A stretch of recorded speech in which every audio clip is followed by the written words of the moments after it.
हमारे YouTube channel विनय इलाहाबादी में। दोस्तों आज इंपॉर्टेंट इन्फॉर्मेशन के बारे में बात करेंगे जो आया है नोटिस में। दोस्तों एचडीसी के बच्चों के लिए इंपॉर्टेंट इन्फॉर्मेशन है और सभी बच्चों के लिए है, क्योंकि अगर वो नहीं होगा तो ऑफलाइन वेरिफिकेशन नहीं होगा। तो वो जो इम्पोर्टेंट इन्फॉर्मेशन है वो सभी के लिए है। न्यू एजुकेशन पॉलिसी लागू होने की वजह से दोस्तों इस बार इलाहाबाद यूनिवर्सिटी में फर्स्ट टाइम लागू हो रहा है, तो ये बच्चे ध्यान देंगे क्योंकि ऑफलाइन वेरिफिकेशन से पहले वो करना है। तो AEC और SEC ये क्या है दोस्तों, इसके बारे में भी हम बात करेंगे। और क्या इसमें कोर्स रहने वाला है, क्या इसमें पढ़ाया जाएगा, ये क्या होता है, कैसे सेलेक्ट करना है, तो दोस्तों अभी हम बात कर लेते हैं इसके बारे में। और दोस्तों सभी बच्चों का वो है ऑफलाइन वेरिफिकेशन, तो उसके साथ हम डॉक्यूमेंट भी देख लेते हैं कि क्या क्या डॉक्यूमेंट लगने वाले हैं। तो एक बार फिर से देख रहे हैं, हमने वीडियो एक बार डाला था तो लेकिन उसके बारे में नहीं बताया था। तो दोस्तों आपको हाई स्कूल और 12th यानी कि 10th और 12th की मार्कशीट लेके आना है। आपको TC लगेगा जो ट्रांसफ़र सर्टिफिकेट है।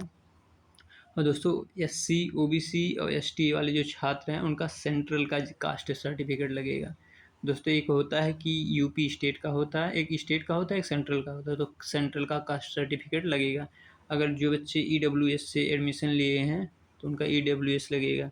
जो बच्चे गैप ईयर हैं, जिनका गैप ईयर है उनका गैप ईयर सर्टिफिकेट लगा है। कैसे बनाना है हमने बता चुका है। तो अंतिम जहाँ मतलब जहाँ से आपने परीक्षा मतलब 12th पास किया वहाँ से आपका चरित्र प्रमाण पत्र कहने का मतलब ये है कैरेक्टर सर्टिफिकेट होना चाहिए। तो कैरेक्टर सर्टिफिकेट आपको उसी स्कूल का लगेगा। अगर आपका स्पोर्ट से है तो आपका स्पोर्ट लगेगा। और एक चीज़ है आधार या कोई अन्य पहचान पत्र। अगर दोस्तों आपके पास आधार है तो एक पहचान पत्र हो गया। अगर आधार नहीं है, आपके पास पैन कार्ड है, तभी वो पहचान, और दोनों में से कोई एक पहचान कार्ड मतलब आपका लगेगा। अगर खेल कूद से आपने एडमिशन लिया है तो आप यहाँ लगा सकते हैं दोस्तों, उसके लिए भी आपने लगाया होगा तो आएगा।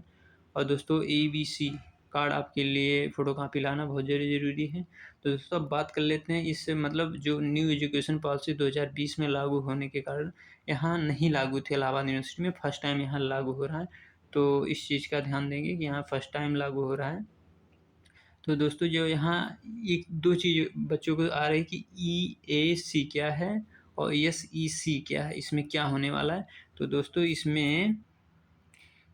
जो AEC है दोस्तों एबिलिटी इन इन्हेंसमेंट कोर्स है। दोस्तों इसमें क्या होता है कि ये आपका मेंटली मतलब फंडामेंटल एबिलिटी को इंक्रेज करेगा, मतलब इन्हेंस करेगा। आपकी इससे हो सकता है आपके कम्युनिकेशन में, लैंग्वेज में या जनरल अवेयरनेस में। तो दोस्तों क्या होगा, इसमें आपको कम्युनिकेशन को सिखाया जाएगा। जैसे आपको कोई एरिया होगा, आपको कोई स्टूडेंट होगा, मतलब इससे आपको एरिया सर्वे होता है उस टाइप का आपको कम्युनिकेशन आपका कितना अच्छा है इस पे ध्यान दिया जाएगा। ये न्यू एजुकेशन पॉलिसी के द्वारा लागू हुआ है और इससे पहले DU में दोस्तों पहले ही लागू हो चुका है और पहले से चलता है। तो दोस्तों इसमें आपका वो क्या करेगा, स्किल डेवलपमेंट होगा, एबिलिटी आपकी डेवलपमेंट होगी, कम्युनिकेशन अच्छा होगा। तो इसे फॉर मतलब दोस्तों एग्जाम्पल से समझ लेते हैं। तो दोस्तों जैसे हो गया कोर्स इन इंग्लिश कम्युनिकेशन, आपका इंग्लिश में प्रॉब्लम तो इंग्लिश कम्युनिकेशन सिखाया जाएगा। मॉडर्न इंडियन लैंग्वेज या इन्वायरमेंटल स्टडीज़, यार मतलब ऐसे आपको कई चीज़ें से डेवलप किया जाएगा जिसमें आपकी एबिलिटी यानी कि आपकी एबिलिटी डेवलप किया जाएगा। अब दोस्तों बात कर लेते हैं दूसरे में कि दूसरा वाला क्या है। तो SEC का मतलब है दोस्तों, SEC का मतलब है स्किल इन्हेंसमेंट कोर्स। तो ये समझिएगा, स्किल आपको बाय हैंड यानी कि आपको प्रैक्टिकल सिखाया जाएगा।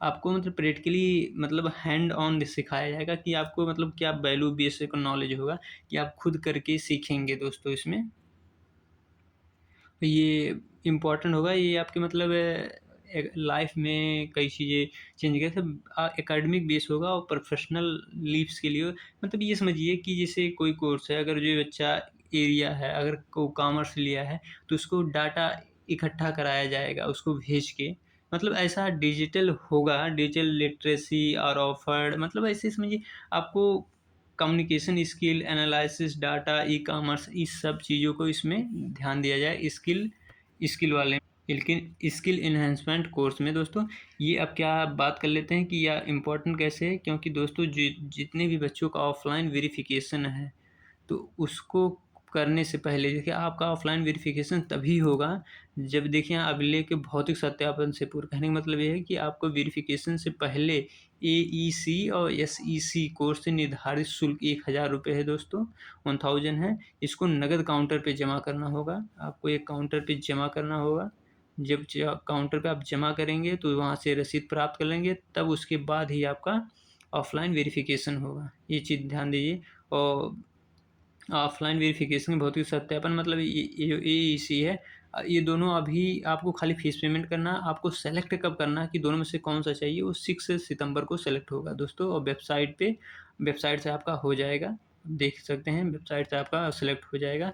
और दोस्तों इस चीज़ का ध्यान दीजिए, जो बच्चे अगर सेलेक्ट नहीं करते हैं तो एकदम साफ तरीके से नोटिस में लिखा हुआ है कि अगर चयन की स्थिति अभ्यर्थी मतलब सेमेस्टर में नहीं करते तो प्रतिभागी से वंचित रहेंगे, तो उन्हें मतलब इंक्लूड नहीं किया जाएगा कि आपने एडमिशन लिया है। तो दोस्तों ये इंपॉर्टेंट इन्फॉर्मेशन है। पहले आपको क्या करना है, पहले आपको आके ये फीस सबमिट कर देना है, 1000 लगेगा। न्यू एजुकेशन पॉलिसी, यहाँ काउंटर बने हुए हैं, वहाँ से आपको रसीद लेना है। उस रसीद लेने के बाद फिर ऑफलाइन वेरिफिकेशन कराने जाना है, यानी कि आपको पहले जमा करना होगा। धन्यवाद दोस्तों। ऐसे like and subscribe and share करें दोस्तों।